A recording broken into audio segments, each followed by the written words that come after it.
എല്ലാവരെയും പുതിയ വാർത്തയിലേക്ക് ഞാൻ സ്വാഗതം ചെയ്യുകയാണ്. അമേരിക്കയും ഇറാനും തമ്മിൽ ഹോർമുസ് കടലിടുക്കിനെ ചൊല്ലി ആരംഭിച്ച സൈനിക ഏറ്റുമുട്ടൽ കൂടുതൽ ഗൾഫ് രാജ്യങ്ങളിലേക്ക് പഴയതിലും രൂക്ഷമായി തുടരുന്നതോടെ പശ്ചിമേഷ്യ ഇപ്പോൾ അതീവ ഗുരുതരമായ യുദ്ധ സാഹചര്യത്തിലൂടെയാണ് കടന്നു പോകുന്നത്.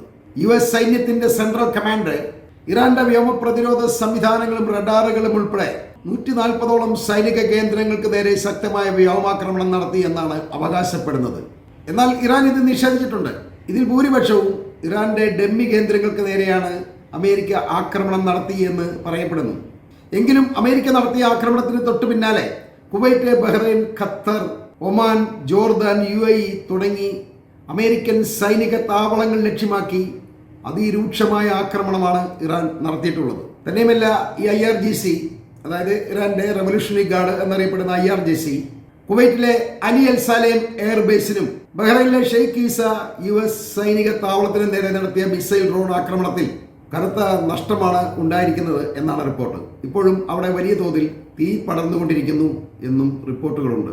US 5ാം കപ്പൽ പടയുടെ ആസ്ഥാനം സ്ഥിതി ചെയ്യുന്ന ബഹ്റൈനിൽ കഴിഞ്ഞ ഏതാനും മണിക്കൂറുകൾക്കിടയിൽ കനത്ത വ്യോമാക്രമണമാണ് ഇറാൻ നടത്തിയത്.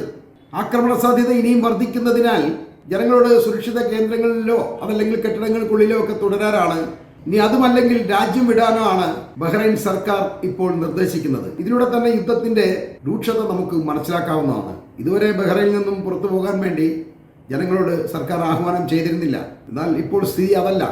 ഇത് തന്നെയാണ് കുവൈറ്റിന്റെയും അവസ്ഥ. 1989-ൽ സദ്ദാം ഹുസൈൻ കുവൈറ്റ് പിടിച്ചെടുത്തതിന് പിന്നാലെ കുവൈറ്റുകൾക്ക് അന്ന് രാജ്യത്ത് നിന്ന് പലായനം ചെയ്യേണ്ടി വന്നു. അതിനുശേഷം വീണ്ടും കുവൈറ്റുകൾ രാജ്യം വിടേണ്ട ഒരവസ്ഥയിലേക്കാണ് ഇപ്പോൾ കാര്യങ്ങൾ മാറിമറിഞ്ഞിരിക്കുന്നത്. കുവൈറ്റിന് നേരെ അതിരൂക്ഷമായ ആക്രമണമാണ് ഇറാൻ നടത്തുന്നത്. കാരണം ഈ കുവൈറ്റിൽ നിന്നും ബഹ്റൈനിൽ നിന്നുമാണ് ഇറാനിലേക്ക് ഏറ്റവും കൂടുതൽ ആക്രമണങ്ങൾ അമേരിക്ക നടത്തിക്കൊണ്ടിരിക്കുന്നത്. അതുകൊണ്ട് ഇതേ സ്ഥലങ്ങൾ കേന്ദ്രീകരിച്ചുകൊണ്ട് ഇറാനും തിരിച്ച് ആക്രമണം നടത്തുകയാണ്. ഇത് കുവൈറ്റിനും ബഹ്റൈനൊക്കെ വലിയ നാശനഷ്ടമാണ് വരുത്തുന്നത്. ബഹ്റൈനെയും കുവൈറ്റിനെയൊക്കെ സംബന്ധിച്ച് വളരെ ചെറിയ രാജ്യങ്ങളാണിത്. ഇവിടേക്ക് ഇറാന്റെ ആക്രമണം ഉണ്ടായാൽ അത് രാജ്യത്തെ മൊത്തം ബാധിക്കുന്ന ഒരു പ്രശ്നമാണ്. സാധാരണ സൗദിയിലോ ഖത്തറിലോ ഒന്നും ആക്രമിച്ചാൽ ഇത്രയധികം പ്രശ്നമില്ല, കാരണം അതൊക്കെ വലിയ രാജ്യങ്ങളാണ്.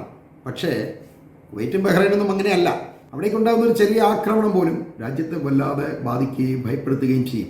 ഇതിനിടയിൽ ഞങ്ങളുടെ വ്യോമാതലത്തിൽ പ്രവേശിച്ചുകൊണ്ട് അമേരിക്കൻ താവളങ്ങളെ ലക്ഷ്യമിടുന്ന ഇറാന്റെ ആക്രമണത്തെ ഞങ്ങളുടെ രാജ്യത്തിന്റെ പരമാധികാരത്തിന് നേരെയുള്ള കടന്നുകയറ്റമായിട്ട് കുറ്റപ്പെടുത്തിക്കൊണ്ട് പല അറബ് രാജ്യങ്ങൾ ഇപ്പോൾ മുന്നോട്ട് വന്നിട്ടുണ്ട്.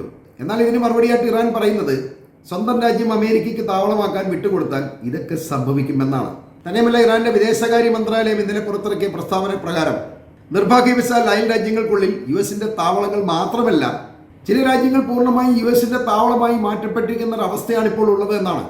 ഇത് സിവിലിയൻ കേന്ദ്രങ്ങൾക്ക് നേരെ ആക്രമണം നടത്തുന്നതിൽ നിന്നും ഞങ്ങളെ തടയുന്നില്ല എന്നൊരു ഭീഷണിയും ഇറാൻ മുഴക്കിയിട്ടുണ്ട്. തന്നെയുമല്ല, ഈ സിവിലിയൻ കേന്ദ്രങ്ങളൊക്കെ ലക്ഷ്യമാക്കി ഞങ്ങൾ ആക്രമണം നടത്തിയേക്കാമെന്നും അതുകൊണ്ട് അമേരിക്കൻ താവളങ്ങളും അവരുടെ മിസൈൽ സംവിധാനങ്ങളും ഒക്കെ സ്ഥിതി ചെയ്യുന്ന പ്രദേശങ്ങളിൽ നിന്നും നിങ്ങൾ എവിടേക്കെങ്കിലും രക്ഷപ്പെട്ടുകൊള്ളുക എന്ന മുന്നറിയിപ്പാണ് ഇറാൻ നൽകുന്നത്.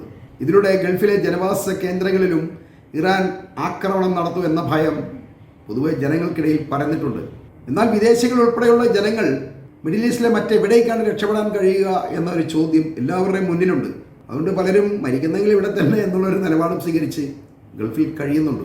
ഇറാന്റെ പരമാധികാരത്തെ തൊട്ട് കളിക്കാൻ ആരെയും അനുവദിക്കില്ലെന്നും ഹോർമുസ് ഇറാന്റെ അവിഭാജ്യ ഘടകമാണെന്നും തങ്ങളുടെ രാഷ്ട്ര നേതാക്കളുടെ കൊലപാതകത്തിന് പകരം ചോദിക്കുക മാത്രമല്ല, അമേരിക്കയെ മിഡിൽ ഈസ്റ്റിൽ നിന്നും തുരത്തുന്നതാണ് ഞങ്ങളുടെ പ്രഖ്യാപിത ലക്ഷ്യമെന്നുമാണ് ഇറാന്റെ സൈനിക നേതൃത്വം അവരുടെ ഔദ്യോഗിക മുന്നറിയിപ്പ് നൽകുന്നത്. ഇതൊക്കെ വലിയ പ്രശ്നമാണ്. കാരണം ഇറാൻ പറയുന്നത് ചെയ്യുന്ന ഒരു രാജ്യമാണ്. അതുകൊണ്ട് തന്നെ അവർ ഈ ലക്ഷ്യത്തിൽ നിന്നും ഒരു കാരണവശാലും പിന്നോട്ട് മാറാൻ സാധ്യത വളരെ കുറവാണ്. അതുകൊണ്ട് തന്നെ ഇറാൻ ഇപ്പോൾ പഴയതിലും വളരെ അതിശക്തമായ രീതിയിലാണ് ഈ മിഡിൽ ഈസ്റ്റിലെ രാജ്യങ്ങളെ ആക്രമിച്ചുകൊണ്ടിരിക്കുന്നത്. ഇങ്ങനെ ഇറാന്റെ ഭാഗത്തു നിന്നുള്ള വ്യോമാക്രമണങ്ങൾ വർദ്ധിച്ചതോടെ അമേരിക്കൻ എംബസികൾ അത്യാവശ്യ ജീവനക്കാരൊഴികെയുള്ളവരോട് രാജ്യം വിടാൻ നിർദ്ദേശിച്ചിരിക്കുകയാണ്. തന്നെയുമല്ല, US സൈനിക കേന്ദ്രങ്ങൾക്ക് ചുറ്റുമുള്ള പ്രദേശങ്ങളിൽ നിന്നും അവരുടെ ഈ അമേരിക്കൻ കുടുംബങ്ങളെല്ലാം മാറ്റി പാർപ്പിക്കുന്നുണ്ട്. സാധാരണ ജനങ്ങളുടെയും പ്രവാസികളുടെയും ഭാഗത്തു നിന്നുള്ള കൂട്ടപ്പലായനങ്ങളൊന്നും ഇപ്പോൾ ഗൾഫിൽ നിന്നും റിപ്പോർട്ട് ചെയ്യപ്പെട്ടിട്ടില്ല. എങ്കിലും അവർ പ്രാദേശികമായി വളരെയധികം കനത്ത ജാഗ്രതയിലാണുള്ളത്. മിക്കവാറും എല്ലാവരും സ്ഥലം വിടേണ്ടി വരുന്ന ഒരവസ്ഥയിലേക്ക് യുദ്ധം രൂക്ഷമായിക്കൊണ്ടിരിക്കുകയാണ്. ഇതിനു മുമ്പ് യുദ്ധത്തിൻ്റെ നല്ലൊരു പാരമ്പര്യമുള്ള കുവൈറ്റിലെ സ്കൂളുകളും മറ്റ് പൊതു സ്ഥാപനങ്ങളും എല്ലാം കേന്ദ്രീകരിച്ചുകൊണ്ട് അവരുടെ സിവിൽ ഡിഫൻസ് ഭൂഗർഭ ഷെൽട്ടറുകൾ ഇപ്പോൾ സജ്ജമാക്കിയിട്ടുണ്ട്. സൈറൻ മുഴങ്ങി കഴിഞ്ഞാൽ എല്ലാവരും ഈ ഷെൽട്ടറുകൾക്കുള്ളിലേക്ക് ഓടിക്കയറാനുള്ള സംവിധാനം അവർ ഒരുക്കിയിട്ടുണ്ട്. ഇസ്രായേലുള്ള പോലെ തന്നെ, ഇസ്രായേലിൽ തന്നെയായിരുന്നല്ലോ, സൈറൻ മുഴങ്ങുക, ആൾക്കാർ ഓടി ബങ്കറുകളിലേക്ക് കയറുക, മിസൈൽ വീടിന് ശേഷം പുറത്തിറങ്ങാം. ആ ഒരു സംവിധാനമാണ് ഇപ്പം കുവൈറ്റിലും ഉണ്ടായിട്ടുള്ളത്. എന്നാൽ ബഹ്റൈനെ സംബന്ധിച്ച് ഈ പൊതു ബങ്കറുകൾ അവർക്ക് കുറവായതുകൊണ്ട് കെട്ടിടങ്ങളുടെ അണ്ടർഗ്രൗണ്ടുകൾ ഷെൽട്ടറായിട്ട് ഉപയോഗിക്കാനാണ് ബഹ്റൈൻ ഗവൺമെന്റ് ജനങ്ങളോട് നിർദ്ദേശിക്കുന്നത്. ഇത് വലിയ പ്രശ്നമായി. കെട്ടിടം എല്ലാം കൂടെ തകർന്ന് വീണ് കഴിഞ്ഞാൽ അണ്ടർഗ്രൗണ്ടിലുള്ള എല്ലാവരും അതിനകത്ത് പെട്ടുപോകും എന്നുള്ളതാണ് വാസ്തവം.